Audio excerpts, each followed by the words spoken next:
Hello and welcome to a new video. Today I'm going to be talking about all the funny stuff that happened between Microsoft, Sony, and Microsoft's venture to purchase Activision and firmly own Call of Duty. Because even though this also involves Blizzard and King, and Microsoft was mainly interested in King due to that company's mobile gaming dominance, all of this funny business really is about Call of Duty more than anything else. I've made a video on this before, but a lot has happened since then, and I figure I might as well give my thoughts on what's occurred. I'll link the first video in the description. In my first video, I talked about how I don't realistically see what argument Sony could have for blocking the buyout, because even though I'm no fan of a company like Microsoft becoming that much bigger, from every other perspective, it makes perfect sense that Microsoft would be allowed to buy Activision, given that they're so far behind in the gaming console market. However, the CMA, which is the UK's regulatory body in regards to this stuff, has actually opted to try and block the buyout. And their argument was so out of left field that even Sony fans had to do a double take and say, wait, really? That? Because the CMA wasn't concerned about the prospect of Microsoft owning one of the biggest gaming publishers out there. They weren't concerned about the prospect of Microsoft playing funny games to restrict Call of Duty access from PlayStation gamers. They were concerned about Microsoft's looming dominance over the cloud gaming market. Most gamers don't even know what cloud gaming is, and the ones that do, the ones that are aware of things like Stadia, recognize that it's honestly not something to be concerned over.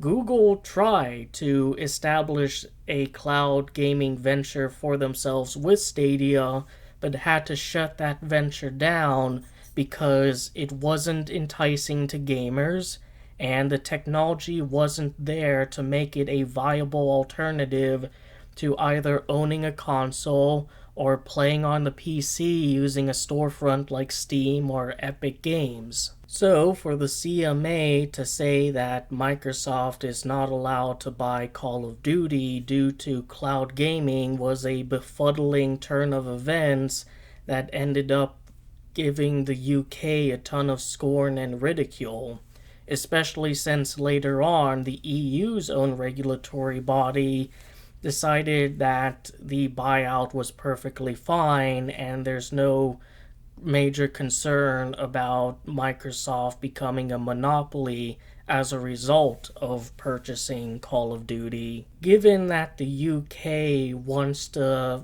kind of establish itself as a tech space in the European area, this decision has especially pissed off the prime ministers and other political figures there, because that's going to give other tech companies cold feet about doing dealings in the UK rather than the EU.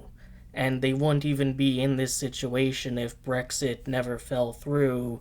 So average UK citizens also have a reason to be pissed off. But if gamers thought that the CMA were acting like a bunch of clowns, the FTC decided to bring over the entire circus because they seem to be colluding with the CMA, something they're not supposed to be doing, in stopping Microsoft from owning Call of Duty.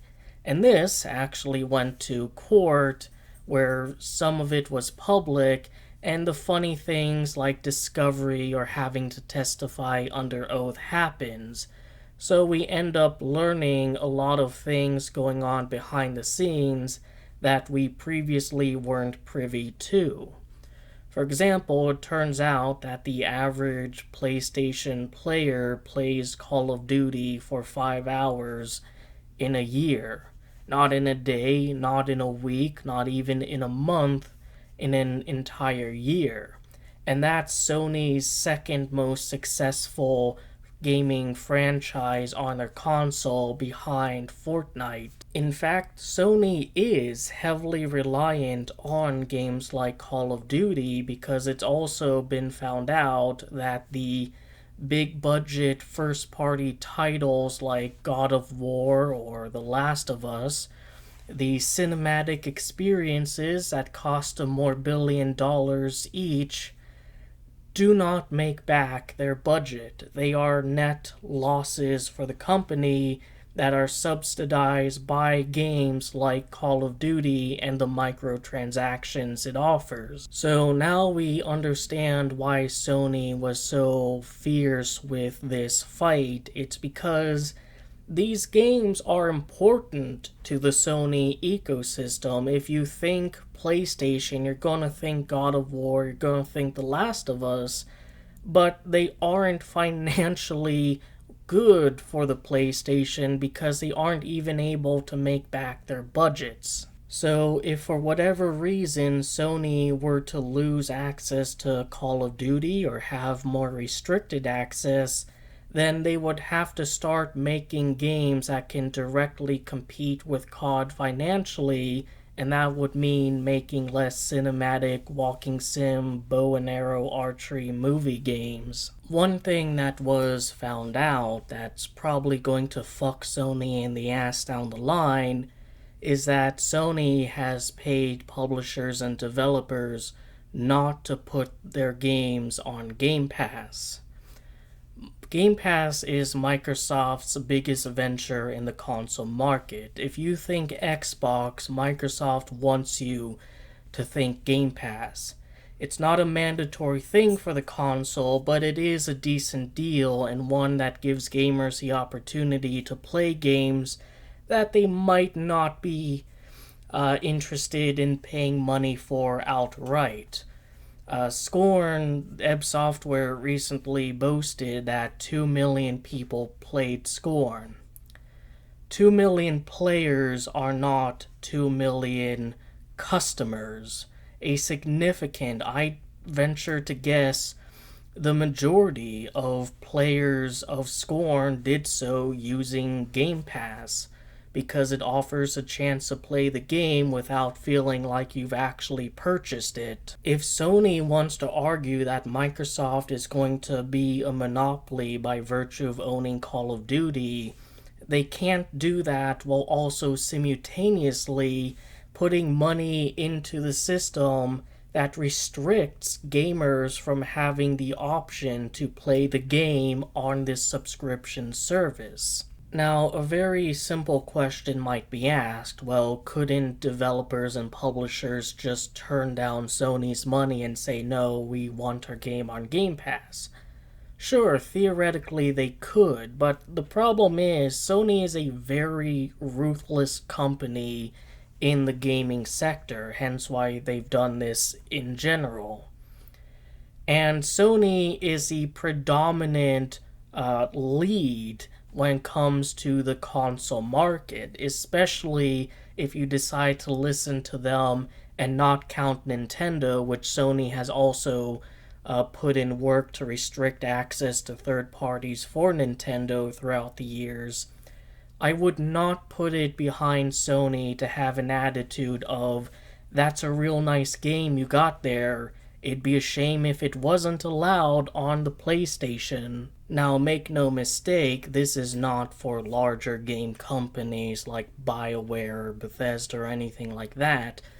This is a threat for smaller, less proven, less financially lucrative companies making more niche sort games that are precisely one of the biggest benefits of Game Pass, having access to all of those sort of strange games that you may not be all too interested in making an outright purchase of. Basically, one of the main pillars that Game Pass is built upon, Sony would pay these publishers to not have their games on Game Pass. One of the major players in the court hearings between the FTC and Microsoft was an economist by the name of Dr. Lee, who has had quite a few memeable moments due to his general ineptitude. He kept harping on about his model over and over again, which was then just outright dismissed as too narrow by Microsoft. One of the things he claimed was that if Microsoft owns Call of Duty, 20% of PlayStation gamers would then switch over to the Xbox. And when grilled on where he's getting these numbers from, he admitted that he really effectively just made it up. He cited a survey that he didn't read and actually makes Sony look worse, and was outright trash talked by the judge in as strict and trash talky a way that a sitting judge could in such a scenario for not reading the survey. It was a very amusing clown show, and just, I think, encapsulates the FTC's entire argument against Microsoft. And the thing is, despite the FTC and CMA seemingly being in cahoots with each other over this, they both had completely separate arguments and even disagreed with each other on whether or not it's a cloud gaming that's going to be the big issue, or just restricting access of Call of Duty from a potential consumer base. The judge, I think, was especially interesting in all of this because a sitting judge, some woman in her 40s, is not the kind of person you would expect to have much of an understanding of the gaming market, and yet she seemed to display better knowledge of it than the FTC was able to. I'm sure PC gamers are quite happy about the fact that it's now legally established that the PC offers the best value in gaming, and the best combo right now seems to be the PC and the Switch. I'm sure everyone who doesn't like Sony is especially happy and laughing over now it's legally established that PlayStation 5 only has 3 games. Perhaps one of the biggest blunders for Sony over this is all that it's revealed about things behind the scenes. Similar to how for the longest time people thought Russia had the second best military in the world, and then when they decide to actually use it, people saw what a complete paper tiger Russia really was. Sony similarly has played its hand and revealed too much about what its power actually is. The fact it's so reliant on Call of Duty that if Microsoft were to restrict it from Sony, it would be an existential risk to the PlayStation brand is extremely telling. The question on a lot of gamers' minds now is, so what happens next? Where do things go from here? And I think for gamers, not really anywhere, especially in the next few years. I don't see Microsoft restricting access of Call of Duty from PlayStation players, because now instead of every PlayStation copy of COD sold being just the benefit of Sony, Microsoft gets a little bit of benefit from it as well. And also, they've already, agreed with Nintendo and Nvidia and Valve to continue porting COD, or being willing to port COD to those companies' stuff. It makes sense they would continue to do so for Sony. However, for Sony itself, things are probably going to get a little bit more dire now that Microsoft has this leverage over them. If Microsoft wants to get nasty behind the scenes and start dictating where the majority of the money goes for every purchase, over time they probably could. In the short term, Call of Duty is going to start being advertised heavily with the Xbox brand rather than the PlayStation brand. One rather amusing thing is that following the hearings between the FTC and Microsoft, where the FTC is now like 0 to 8 in successfully opposing any purchase, merger, whatever, they've been consistently losers for the duration of Linda Khan's tenure as head of the FTC. They wanted a 33% budget increase and were slapped down with a 25% budget decrease. In part of Sony's funny games, they've managed to successfully cost a federal body a quarter of its revenue, of its budget. And I think the CMA, after it's reviewed next year, is going to find itself in a similar situation. Sony throwing a temper tantrum over losing COD had amusing real-world effects on federal agencies. The biggest problem I have with the FTC and how it conducted itself throughout all of this is the fact that it didn't come off as trying to protect consumers. Its arguments weren't that consumers might lose access to Call of Duty by virtue of Microsoft purchasing it. Instead, the way they handled themselves made it very clear that they were more interested in protecting Sony than actual gamers.